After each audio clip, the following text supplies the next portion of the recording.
오늘 또 이 예배에 참사 우리 성도님들 여러분들과 또 전 세계에서 이 방송을 보시는 모든 분들에게 하나님의 놀라운 은혜와 축복이 함께할 것입니다. 제가 이번 달 들어 계속해서 교회와 가정을 세우는 것에 대해서 말씀을 드렸는데 오늘 마지막 날입니다. 왜 교회와 가정이 중요하냐면은 하나님께 세우신 두 기관이 바로 교회와 가정이기 때문입니다. 하나님이 직접 이 교회와 가정을 세우셨고 이것을 통해서 하나님의 자녀들에게 축복하셨습니다. 그래서 우리가 교회와 가정을 세우는 것은 너무나 중요합니다. 교회와 가정이 무너지면 바로 그리스도인들이 하나님의 자녀들이 무너지는 겁니다. 그래서 우리가 교회와 가정을 세운 일에 올해도 우리가 전략적으로 마음을 다하여 세워야 되는데 사탄은 어떻게든지 교회와 가정을 파괴하려고 합니다. 수많은 방법을 동원해서 파괴하려고 하는데 왜 그러냐면은 교회와 가정이 파괴되면은 하나님의 자녀들이 무너지기 때문입니다. 그래서 우리나라에도 지금 많은 방법을 통해서 사단이 교회와 가정을 파괴하려고 하는데 우리는 이런 것들을 영적으로 잘 분별해야 됩니다.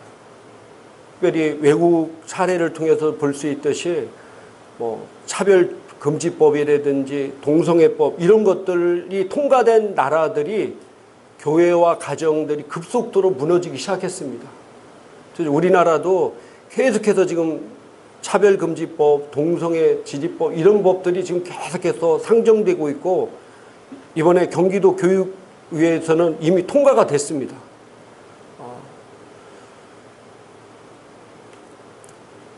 이번에 군인이었던 남자가 태국에 가서 여성으로 수술을 받아서 나는 여군으로 근무하겠다. 이런 것들이 이제 차별금지법이래 동성애법이 통과된 나라에서는 이제 인권이라는 이름으로 자유스럽게 나옵니다. 미국에서는 여자 화장실도 남자가 막 들어갑니다. 샤워장도 이제 들어갑니다. 왜 그렇습니까? 나는 몸은 남성이지만 난 여성이다. 그래서 막 지금 그런 법이 통과된 미국의 주가 많습니다. 끔찍한 결과를 나타내는데 우리는 이런 차별금지법이라든지 동성애법을 추진하는 국회의원들이라든지 이런 사람들을 우리는 잘 보고 있다가 그 사람들에게 투표하면 안 됩니다. 이번에 국민일보 신문에 보니까 차별금지법을 조장하는 동성애법을 지지하고 동성하는 국회의원들 명단들이 다 올라와 있습니다. 그런 사람을 지지하는 그리스도인이 있다면은 그 사람은 그리스도인의 이름을 가졌지만은 악한 자에게 동조하는 악한 자일 뿐입니다. 하나님의 창조 질서를 파괴하는 악한 행동일 뿐입니다. 우리는 이런 들의 분야에서 영적으로 잘 분별할 수 있는 성도가 되기를 주님의 이름으로 축복합니다. 저희가 수요일 날을 계속해서 이제 로마서 강의를 들어갔는데 굉장히 중요한 말씀들이 막 나오고 있습니다. 1장에서 가장 중요한 게 여러분 혹시 주변에 있는 친구들이라든지 이웃들에게 전도할 때 그런 얘기를 들은 적 있을 겁니다. 내가 하나님이 살아계시다고 보여주면 내가 믿겠다. 또 자녀들에게 전도하면 엄마 하나님이 어디 있어? 보여줘봐. 예전에 우리 부모님을 제가 전도할 때 저희 부모님이 저에게 그 얘기를 했어요. 야 하나님이 사랑을 보여줘봐. 그럼 내가 믿겠다. 근데 로마서 1장에 정확하게 어떻게 하나님이 살아계신 것을 보여준 것에 나와 있습니다.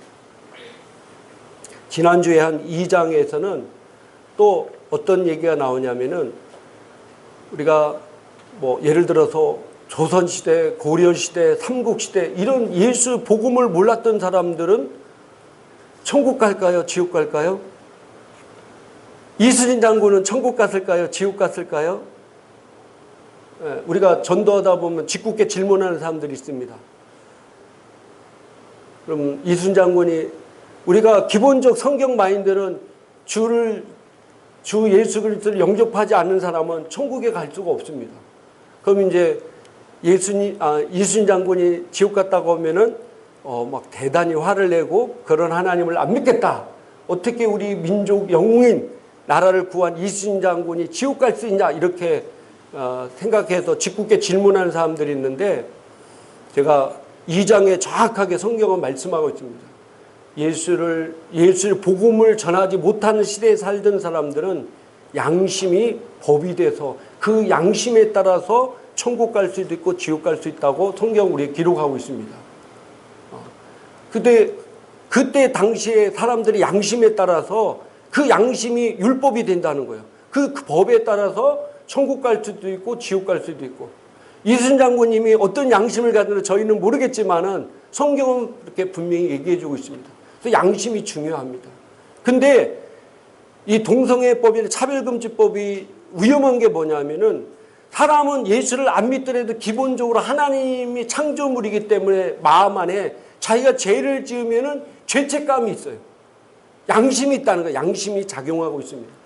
근데 이 법이 통과되고 이걸 교육시킴으로 말미암아 어떤 현상이 있냐면은, 이 동성애는 선천적인 거고 인권이다, 이렇게 가리키는 겁니다. 그래서 양심이 마비되게 만드는 거예요. 양심을 마비시키는 겁니다. 그래서 그걸 만드는 사람이나 그걸 따르는 사람이나 멸망의 길로 가게 만든다는 겁니다. 그래서 우리 그리스도인들이 정말로 영적으로 잘 분별해야 될 시대에 왔습니다. 그래서 우리가 로마서를 쭉 보면서 굉장히 중요한 얘기 나옵니다. 3장에서도 이번 주 수요일 날 우리가 3장에 들어갈 텐데, 3장에서도 굉장히 중요한 얘기들이 나옵니다. 그래서 여러분들이 수요 예배 때도 빠지지 않고 잘 와야 됩니다. 자, 우리가 먼저 교회에 대해서 얘기할 때 많은 성도들이 이렇게 얘기합니다. 우리가 신앙생활 잘하면은 하나님 앞에 복을 받습니다. 근데 많은 그리스도인이 내가 교회는 다니는데 왜 자꾸 어려운 일을 생기고, 하나님 말씀은 우리가 잘되고 복을 받는다고 했는데 왜 그런 일이 더디게 나타나고 왜 복을 받지 못할까? 그런 의문점을 갖고 신앙생활을 하는 분들이 의외로 많습니다. 그리고 어느 정도 교회 다니다가 교회 다녀도 소용없나 보다, 교회도 다른 종교나 다 똑같은 그런가 보다 하고 교회를 안 다니는 사람이 의외로 굉장히 많습니다. 하나님은 우주를 창조하시고 우리에게 하나님의 자녀의 놀라운 은혜와 축복을 주신 분이십니다. 근데 왜 내가 예수를 믿는다 하면서도 이런 것들이 내 삶 가운데 나타나지 않는 것일까? 성경은 우리에게 분명히 이렇게 말씀하고 있습니다. 자, 제가 주보에 나와 있는데, 주보 여러분 다 갖고 계시면은 갈라디아 4장 1절부터 2절까지 한글 킹제임스 성경으로 옮겨놨는데 같이 한번 보도록 하겠습니다. 주보에 성경이 나와 있습니다. 같이 한번 읽도록 하겠습니다. 이제 내가 말하노니 그 상속자가 모든 것의 주인이지만 어린 아이일 동안은 종과 다를 바 없으며 아버지가 미리 정해놓은 때까지 보호자와 청지기 아래 있느니라. 아멘. 자, 이제 내가 말하노니 그 상속자가 누굽니까? 그 유업을 이을 자가 누굽니까? 우리가 창세기 12장에 아브라함의 상속자고 아브라함의 유업을 이을 자가 바로 우리가 하나님의 자녀들입니다. 우리가 상속자라는 거예요. 하나님께 주신 놀라운 축복을 받을 상속자지만은, 그리고 그것의 주인이지만 어린 아이일 동안에는 종과 다를 바 없이 산다는 거예요. 영적으로 어린 아이일 동안은. 그래서 이 영적인 어린아이가 뭔가를 히브리서 5장 12절부터 14절까지 자세히 잘 설명하고 있습니다. 같이 한번 읽도록 하겠습니다. 그때로 보면 너희가 마땅히 선생들이 되어야 할 터인데 이제 다시 하나님의 말씀의 기초 원리들이 무엇인지를 누군가가 너희에게 가르쳐 줘야 하니 젖이 필요한 사람들이지 단단한 음식을 필요하는 사람들은 되지 못하는도다. 젖을 사용하는 자는 누구나 의의 말씀에 능숙하지 못하나니 이는 그가 어린 아이이기 때문이요. 단단한 음식은 장성한 사람들 것이니 그들은 그 말씀을 사용함으로 감각들을 단련하여 선악을 분별하는 사람들이라. 아멘. 자, 영적 어린 아이에 대해 표현하고 있는데 뭐라고 얘기냐면은 너희가 그때를 보면 마땅히 선생되어 있다는 것. 너희가 지금 교회 생활을 10년, 20년, 30년 해서 지금은 마땅히 선생되어서 남을 가르치고 남을 세워야 될 때인데 아직도 너희가 하나님의 말씀의 기초 원리들이 무엇인지를 모르고 젖이나 먹고 있다는 거예요.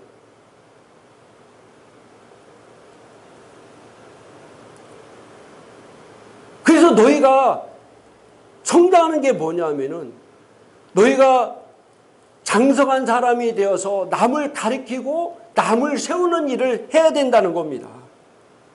어린 아이들은요, 자기만 알아요. 남이 돌봐주지 않으면 살 수 없는 게 어린 아이입니다. 그러나 이제 어른이 되고 결혼하고 가정을 이루고 그러면은 뭐합니까?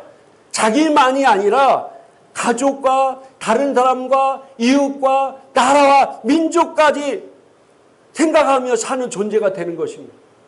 그래서 교회에 다녀도 영적 어린애가 어떠냐면 나만을 위해서 사는 사람들이 바로 영적 어린아이라고 성경은 말씀하고 있습니다. 이제 장성한 사람이 되면은 교회의 몸된 지체들을 세우는 일을 하게 된다는 겁니다. 내가 성장하고 있다는 것은 나만을 위해 사는 것이 아니라 몸된 교회와 지체를 바라보고 그것을 헌신할 때 그는 성장하고 또 영적으로 장성한 자의 복을 받게 된다는 사실입니다. 설 연휴 동안 여러분 어떻게 지내셨습니까? 저는 이번 설 연휴 기간에 하나님의 놀라운 은혜와 축복과 호의를 받고 살았습니다. 참 하나님은 놀라우신 분이십니다. 신기하죠? 하나님 말씀대로 순종하니까 필요한 막 재정도 공급받고 필요한 선물도 막 공급받아서 넘치게 흐르게 막 이렇게 만드셨어요.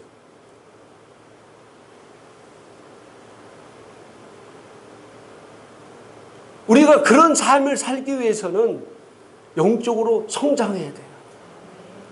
여러분이 성장하지 않으면은 종과 여러분의 모든 것 상속자지만은 모든 것 유업을 이을 자지만은 영적 어린아이 같이 종과 다를 바 없는 삶을 산다고 말씀하고 있습니다. 그래서 내가 성장한다는 것은 나만 아는 것이 아니라 내 안에 있는 다른 지체들과 다른 영혼들을 내가 바라보고 그들을 뭐 해야 돼요? 섬기는 자가 성장한 자입니다. 그래서 교회를 세우는 것이 바로 그겁니다. 교회 안에서 다른 힘든 지체들을 같이 세우고 또 믿지 않는 영혼들을 내가 구원해서 그들에게 어떻게 복음을 제시하고 또 어떻게 그들에게 전도만 하면 어떻게 합니까? 애를 낳고 그냥 방치하면 애는 죽습니다. 전도했으면 어떻게 해야 돼요? 말씀을 통해서 성장시켜야 돼요. 그래서 우리 주일날 오후 예배 때 저희가 복음을 어떻게 사람들에게 복음을 전하고 어떻게 영접을 시키고 어떻게 방언을 말하게 하고 어떻게 새가족반부터 시작해서 이 사람을 잘 양육하는 건가를 가르치고 있잖아요. 그래서 여러분들이 그걸 성장해야 돼요. 그래서 하나님께서 이 우리 몸된 지체를 세운 교회를 잘 세워야 된다는 사실입니다. 왜? 우리는 한 몸이기 때문입니다.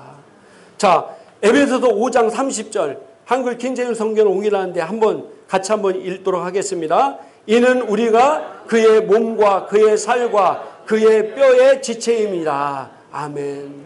우리는 한 몸이기 때문에 다른 지체들을 세워야 된다는 사실입니다. 그래서 하나님께서 예수님이 마지막 승천하시 올라가면서 우리에게 명령하신 마태복음 28장 18절부터 20절까지의 사명을 우리가 잘 감당해야 된다는 사실이에요. 예수님 마지막에 올라가면서 우리 하나님의 자녀들에게 명령하신 대의 명령이 바로 마태복음 28장입니다.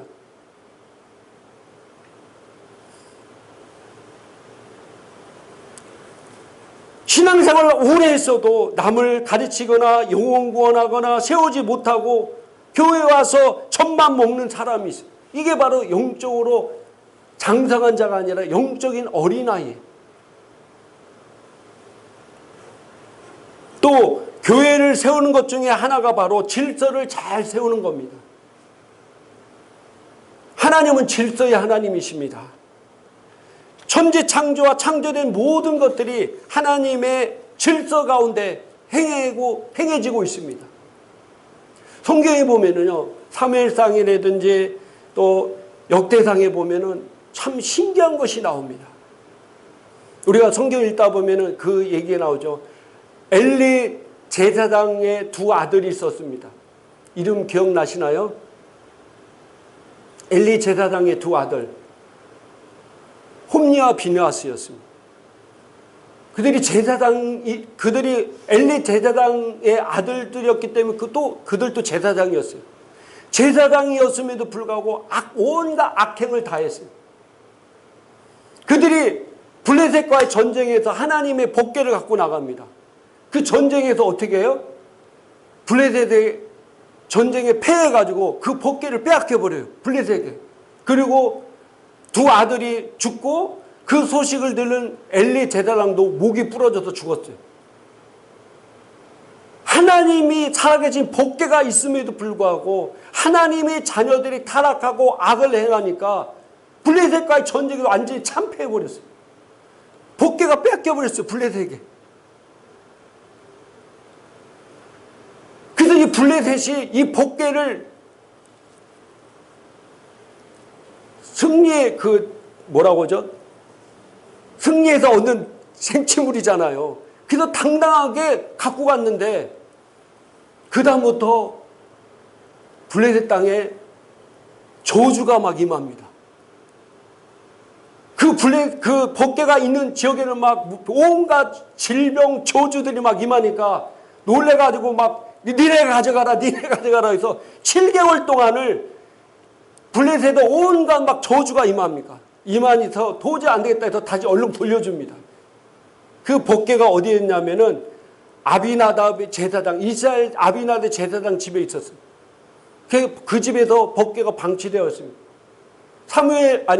사울 왕도 거기에 관심이 없는데 사울 왕이 죽고 나서 이제 다윗이 이스라엘 왕이 되었을 때 하나님의 법궤가 아비나답 제사장이 믿는 걸 너무 안타깝게 여겨가지고 예루살렘 성으로 가져오기로 했어요. 그래가지고 3만 명의 찬양대와 3만 명을 딱 준비해가지고 법궤를 가지고 오는데 이 법궤를 수레에다 싣고 오는데 소가 갑자기 어떤 일이 있어서 움직여가지고 법궤가 떨어지려고 하니까 우사가 그 법궤를 떨어지지 않게 잡는데 그 우사가 그 자리에서 즉사해버립니다. 완전히 잔칫날에 초상집으로 변한 거예요. 그래서 다윗이 너무 충격을 받아가지고 예루살렘으로 가져오지 않고 오베데도 집에 맡겨버리고 다시 돌아옵니다. 왜 그랬습니까? 다윗이 하나님을 너무 사랑했어요. 그래서 그 법궤가 한 개인의 제사장 집에 있는 게 너무 안타깝게 여겨서 그 법궤를 가장 좋은 예루살렘 성으로 모셔오는데 그냥 모셔온 게 아니에요. 온 백성이 지켜봤고 3만 명의 찬양대와 사람을 동원해가지고 그 법궤를 모셔오는데 그런 일이 벌어진 겁니다.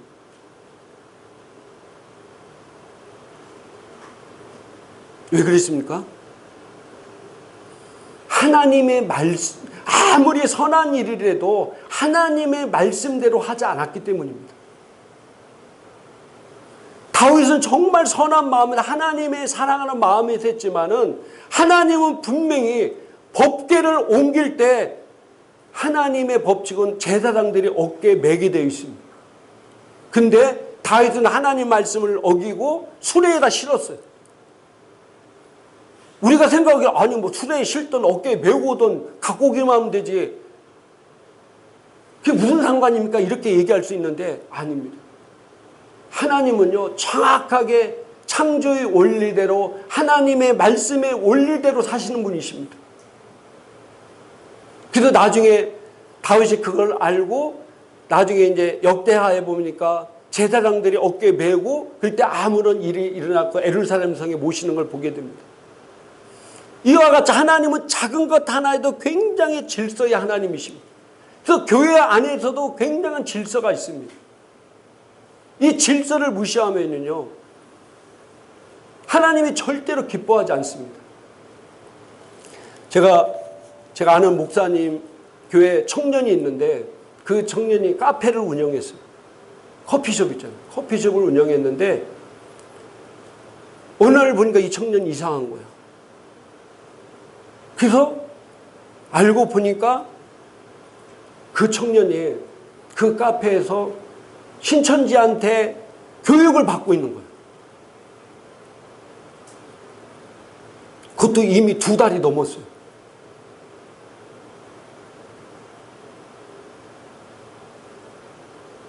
어떻게 됐겠습니까?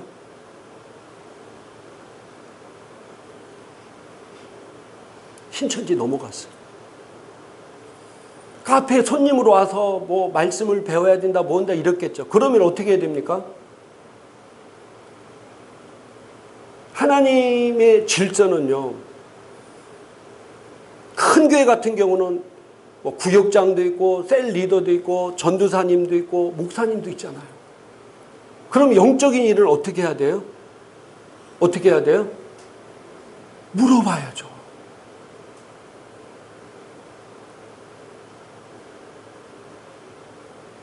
자기 교회 아닌 다른 데서 뭘 배우려고 하면은 물어봐야 돼요. 근데 그 청년은 그러지 않았어요. 결국은 신천지에 빠졌어요. 넘어가 버렸어요.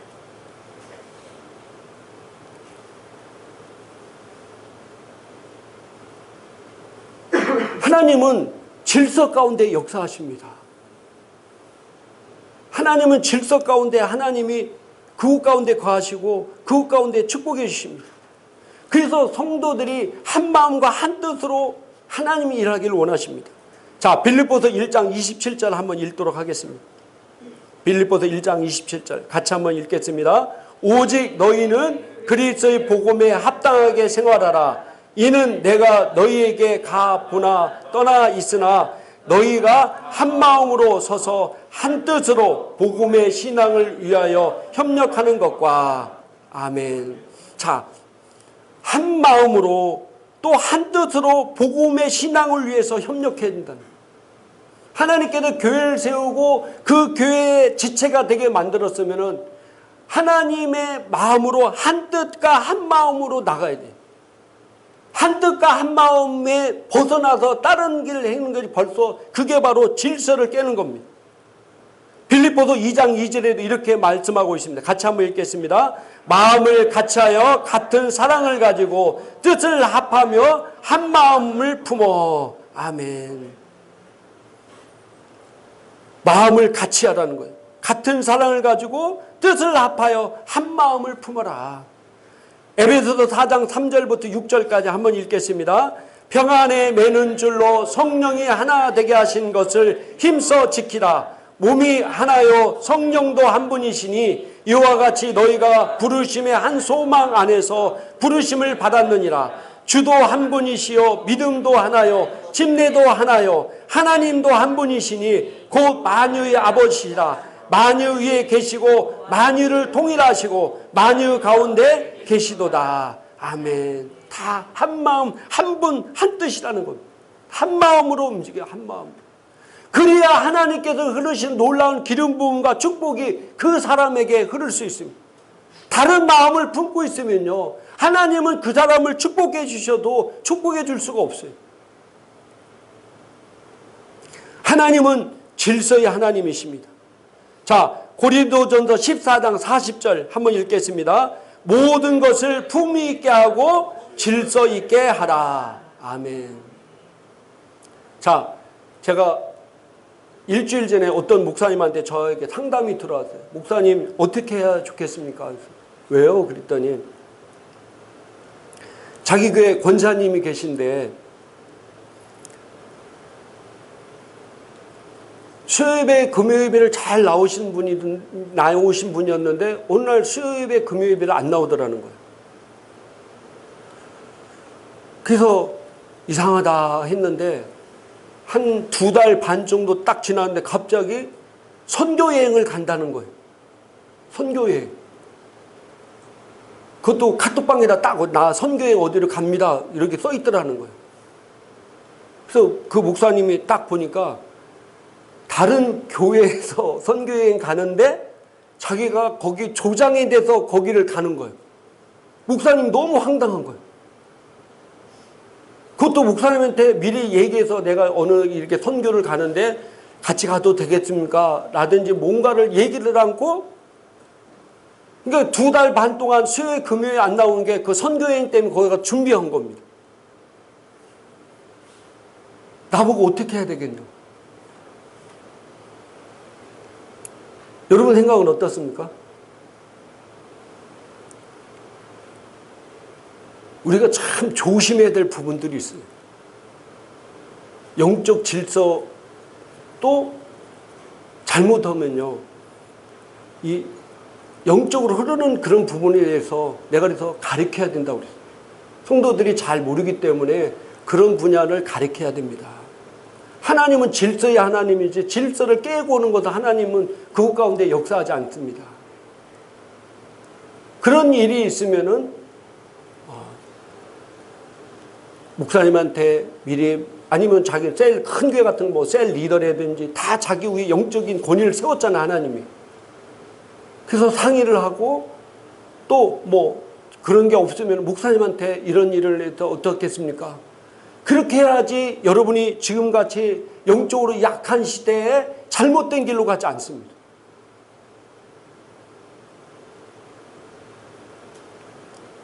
많은 분들이 영적인 간음 상태에 있는 사람들이 의외로 많습니다.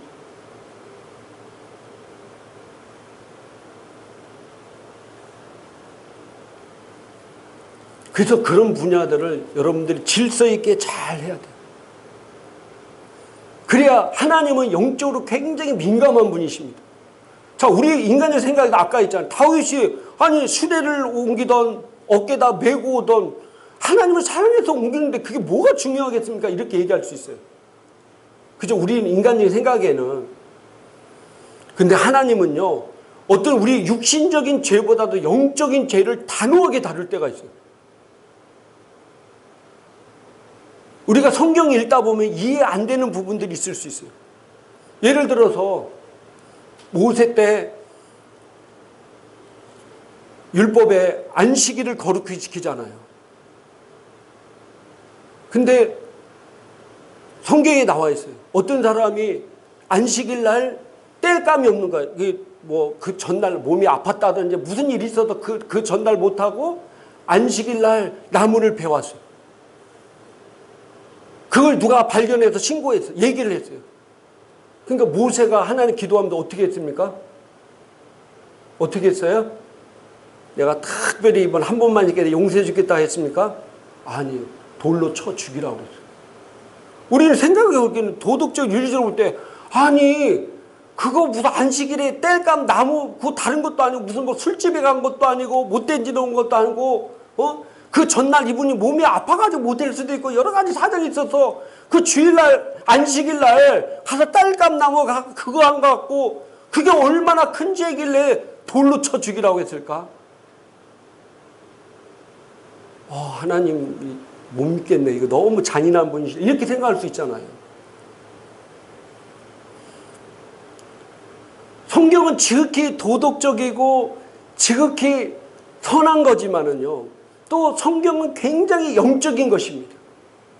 왜 그렇게 했을까? 여러분 한번 생각해 보셨어요? 하나님 무서운 하나님, 심판의 하나님이라고 생각하십니까? 그러니까 성경을 많이 아셔야 돼요.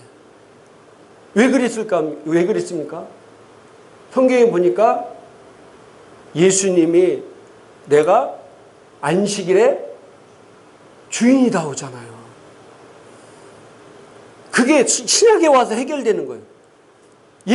안식일의 주인 예수 그리스도를 지키지 않으면 구원받을 길이 없다는 걸 영적으로 보여주는 겁니다. 영적으로 보여주는 거예요. 그래서 우리가 어떤 일을 할 때 영적으로가 더 굉장히 민감하고 영적으로 우리가 정확하게 잘 알아야 돼요. 하나님께서 질서를 잘 지키는 그런 성도가 되기를 주님의 이름으로 축복합니다. 그리고 두 번째, 가정을 잘 세워야 돼요. 가정이 무너지면 하나님 몸된 교회가 무너지고 있어요. 제가 최근에 2주 만에 교회 가정이 지금 이혼 도장을 찍고 도장 찍기 일보 직전인 사람들 얘기를 들었어요. 너무 안타까워. 그렇게 하는 분들이 초신자도 아니고 교회에 아주 중직이에요, 중직. 한 가족은 이미 도장을 찍었고 한 가족은 이제 도장 찍기 일보 직전이에요.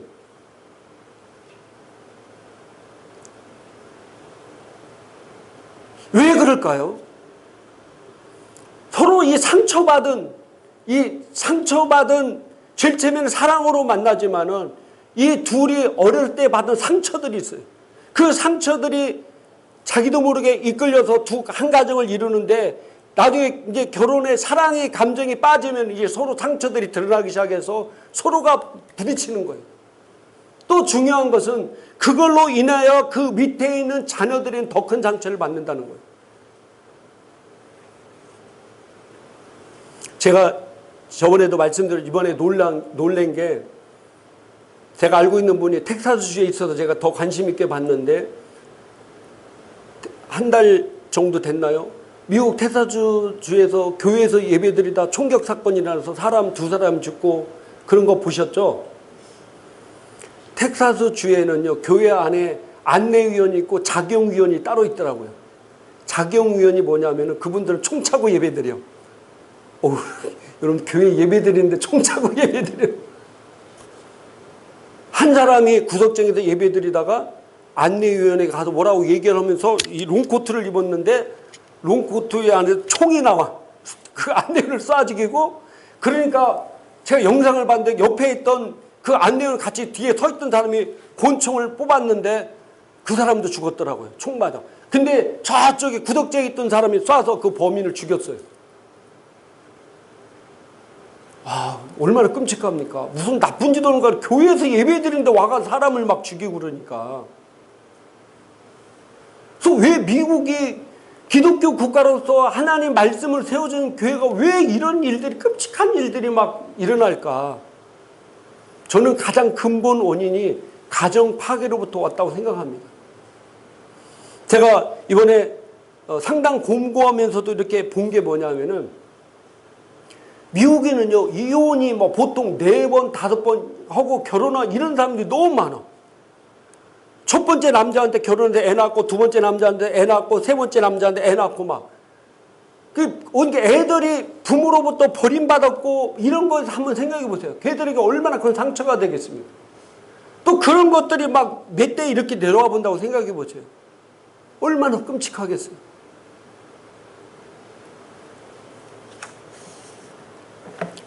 자신이 받은 고통을 또 그대로 자녀들에게 물려주는 겁니다. 그래서 가정의 모든 문제는 부부의 문제고 또 가정의 모든 걸 해결할 수 있는 길도 부부가 해결할 수 있습니다. 그래서 하나님의 자녀인 우리가 먼저 가정의 회복이 돼야 됩니다. 할렐루야.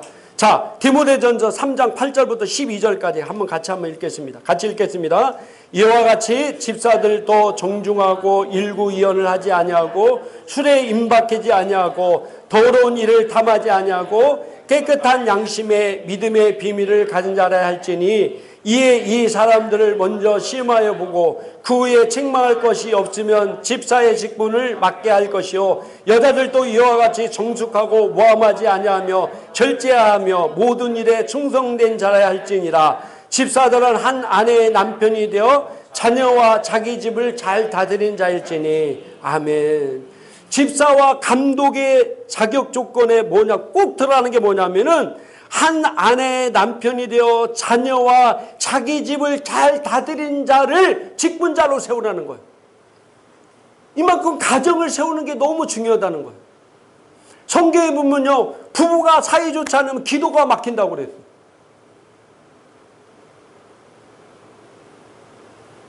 가정이 사이가, 부부가 사이가 안 좋으면 어떻게 하나님 나라 의를 이루며 살겠습니까? 그래서 가정이 회복이 돼야 돼, 가정이. 가정이 잘 세워져야 돼. 그래서 우리 그리스도인들이 나온다면은 우리 가정이 회복이 되고 또 이 땅에 정말 어려움 당하는 수많은 가정들이 있습니다. 그 가정들을 잘 세워야 돼. 뭘로 세워야 됩니까? 말씀으로 세워야 되죠. 근데 많은 분들이 말씀으로 세운다는 말은 뭐 당연한 말입니다. 히브리서 성경에도 보니까 하나님 말씀은 살아있고 활력이 있어 좌우의 날선 검보다 예리하여 혼과 영과 매 관절과 골수를 찔러 쪼개미 남이 없는 하나님 말씀이 능력이 있습니다. 근데 많은 분들이 말씀을 통해서 회복이 되기도 하지만은 믿음이 없는 사람이라든지 불신자들은 어떻게 합니까? 말씀 접근이 안 되잖아요. 여러분같이 믿음 있는 사람들은 말씀을 통해서 회복이, 하나님 말씀 능력이 있기 때문에 어떤 문제도 해결할 수 있습니다. 할렐루야. 그런데 믿음이 없는 사람들은 어떻게 합니까? 말씀을 잘 못 받아들이는 사람들, 아니면 불신자들은 어떻게 할 거예요? 내가 말씀을 통해서 가정 문제 해결할 테니까 오세요. 그런데 그 사람들이 올까요? 그래서 그들에게 접촉점이 중요한 겁니다. 접촉점. 그래서 그런 것도 알아야 돼. 말씀도 알아야 되고 다른 이 사람들을 회복할 수 있는 길도 알아야 돼. 어떤 목사님들은 저에게 그 얘기해요. 아니 말씀만으로 해야지 어떻게 뭐 다른 걸 자꾸 가르치려고 합니까? 이렇게 얘기하는 분들이 있어요. 제가 상담도 공부하고 그러니까 아니 목사가 말씀을 통해서 세워야지 어떻게 그런 걸 또 공부해서 세웁니까? 라고 얘기하는 분들이 있어요.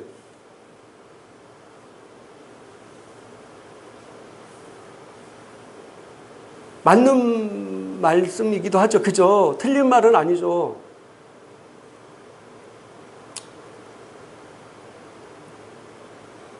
예수님이 12사 중에도 가장 탁월하게 사역했던 분이 누구십니까? 누구세요? 누구십니까? 당신은 누구십니까? 사도 바울이죠. 신약의 3분의 2를 사도 바울이 성령의 음성에 따라 기록했죠. 사도 바울이 어떻게 얘기했는지 한번 볼까요? 자, 고린도전서 9장 19절부터 21절까지 같이 한번 읽겠습니다. 내가 모든 사람에게서 자유로우나 스스로 모든 사람에게 종이 된 것은 더 많은 사람을 얻고자 함이니라. 유대인들에게는 내가 유대인같이 된 것은 유대인들을 얻고자 하며 율법 아래 있는 자들에게는 내가 율법 아래 있지 아니하나 율법 아래 있는 자같이 된 것은 율법 아래 있는 자들을 얻고자 하며 율법이 없는 자에게는 내가 하나님께는 율법이 없는 자가 아니요 도리어 그리스도 율법 아래 있는 자이나 율법 없는 자와 같이 된 것은 율법 없는 자들을 얻고자 합니다. 아멘. 유대인들에게는 내가 유대인같이 유대인들을 얻어야 되니까 또 율법 아래 있는 자들에게는 내가 또 율법 아래 있는 자같이 된 것은 율법 아래 있는 자들을 얻게 함이고 또 율법 없는 이방인들 예수를 믿지 않는 사람들은 에게는 내가 율법 없는 자와 같이 된 것은 율법 없는 자들을 얻게 함이라.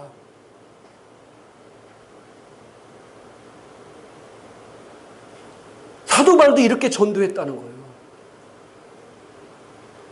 내가 하나님 말씀을 가졌으니 하나님 말씀으로만 내가 하겠다 그게 아니라 그들의 상황에 따라 그 영혼들을 구해야 되니까 이런 부부들을 세워야 돼. 가정을 세워야 돼. 가정이 요즘 너무 많이 파괴되고 있어요.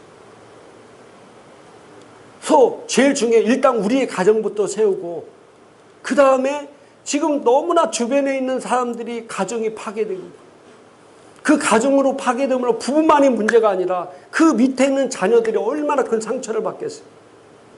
심각합니다 지금. 그래서 혹시 주변에 정말 어려움 겪고 있는 자녀들이 있으면 저 좀 소개시켜 주세요. 그래서 제가 일단은 그분 부부에게 올라오라고 그랬어요. 와라, 우리 교회로 와라. 그래서 제 마음에 어떻게든지 이 지금 더구나 교회에서 직분자를 중요한 직분을 맡고 있는 가정이 지금 도장 찍기 일보 직전인데 나 그분 누군지 몰라요. 나도 다른 분한테 얘기 들어서 하는 건데 어떻게든지 세워야 되잖아요. 살려야 되잖아요. 하나님의 몸된 지체가 찢어지고 지금 피 흘리고 있는데 죽어가고 있는데 뭐 거리가 멀다 뭐 이거 따질 겨를이 없잖아요. 일단 그들이 마음의 태도를 보기 위해서 제가 일단 먼저 올르라고 그랬어요. 그리고 정 안 되면 저도 내려갈 수 있어요. 우리가 많은 사람들이 안 된다 포기하지 말고 어떻게든지 교회와 가정을 세워야 됩니다. 이게 하나님께서 우리 하나님에게 자녀에게 주신 사명입니다. 이 사명. 이 사명을 여러분들이 잘 감당하고 있는 것이 바로 하나님의 자녀로서 여러분 칭찬을 받을 일이고 축복받을 일인 것입니다. 그래서 그래서 여러분들에게 내가 잘 가르쳐 드리잖아요. 어떻게 전도하고 어떻게 복음을 전하고 어떻게 영혼 구원하고 어떤 질문일 때 어떻게 대답하고 또 이제 가정을 세우는 것도 제가 배운 대로 여러분들에게 차근차근 가르쳐 드릴 것입니다. 너무 마음이 아프잖아요. 몰라서 하나님의 자녀의 가정들이 깨지고 이혼하고 그 애가 지금 밑에 6살인가 7살짜리 애가 있다는데 걔는 어떻게 합니까? 그래서 여러분들이 배운 것들을 꾸준히 말씀을 드리고 저희 교회 홈페이지 들어가면은 설교도 계속해서 올리고 있어요. 여러분들이 잘 들으시면서 올 한 해 하나님께 여러분에게 주신 교회와 가정을 살리는 성도가 되기를 주님의 이름으로 축복합니다. 우리 기도하겠습니다. 이 시간 우리 기도할 때 오늘 말씀을 생각하면서 하나님께서 이 땅에 두 기간 가정과 교회를 세웠는데 하나님 내가 정말 하나님께 세우신 이 교회와 가정을 잘 세워서 하나님의 소원을 이루어드리는 자로 하나님의 축복을 누리는 자로 살겠습니다.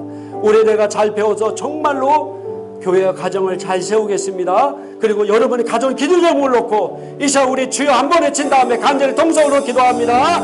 이해하는 아픈 곳 있는 사람은 아픈 곳에 손을 얹으시기 바랍니다. 주님이 이 시간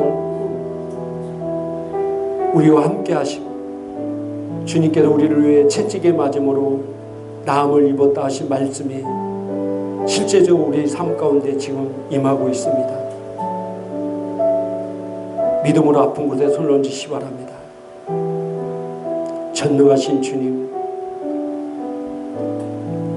하늘과 땅과 땅 안의 모든 이름을 무릅게 하신 예수의 이름의 권세를 통하여 아픈 곳에 손을 얹습니다. 주님이 나를 위해 채찍에 맞음으로 내가 나음을 입었습니다. 그러므로 내 몸 안에 있는 질병은 불법임을 선포합니다. 이 시간 내가 예수 그리스도 이름으로 명하노니 성도의 몸속에 있는 각양색 더러운 저주받은 질병은 묶임받고 떠나갈지어다. 예수 이름으로 저주고 명한다. 떠나갈지어다. 두통은 떠나갈지어다. 치통도 저주받고 떠나갈지어다. 피곤도 예수 이름으로 저주고 묶임받고 떠나갈지어다. 피 안에 있는 모든 좋지 못한 악한 것들은 떠나갈지어다.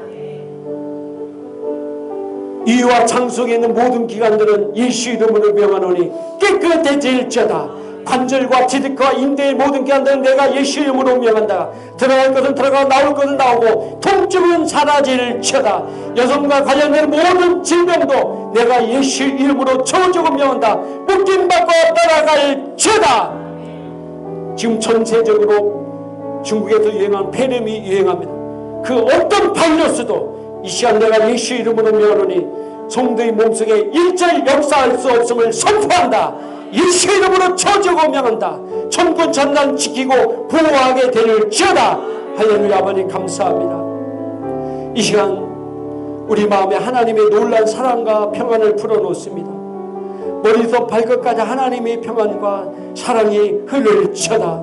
내 마음에 근심과 걱정과 두려움을 심어주는 이 악한 생각은 성도의 생각 가운데 저주받고 떠나갈지어다.